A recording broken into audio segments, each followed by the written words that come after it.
Сите уцени и ултиматуми од Бугарија, нерационални барања и поставување услови кои немаат никаква врска со европските вредности и исполнување на копенхашките критериуми. Сите сопки изминативе години покажуваат дека единствената цел на источниот сосед е негирање на македонскиот идентитет.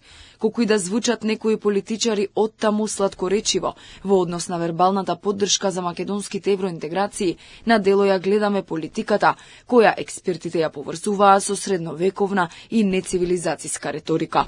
Дебатата во Европскиот парламент за извештајот за Македонија ќе биде тест за Бугарија дали и натаму ќе продолжи да се служи со ултиматуми, но и тест за целата Европска унија колку ги почитува европските вредности. Факт е дека тоа ќе биде силна шлаканица и сериозен удар и врз Софија и врз Атина за нивните средновековни и нецивилизацијски политики.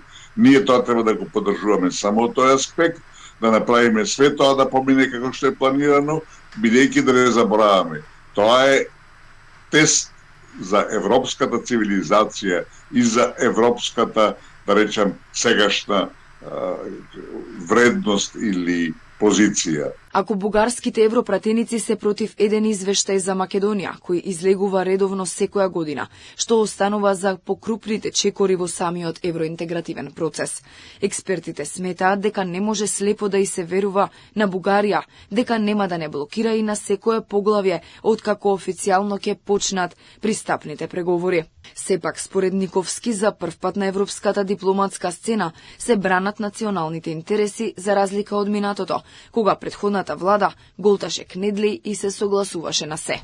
Политиката која спроведува сегашната влада е апсолутно позитивна.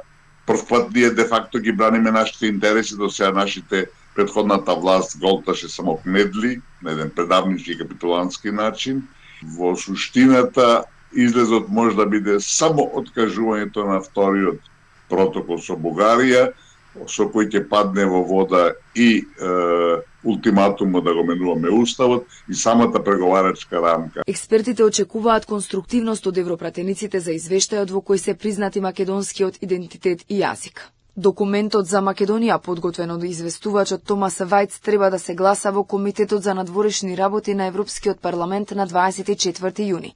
Еднаш веќе беше одложено откако бугарските европратеници кренаа тензија околу споменувањето на формулациите македонски идентитет и македонски јазик, а бараа и истрага за начинот на кој до Македонија наводно протекле нацрт текстови и детали од извештајот.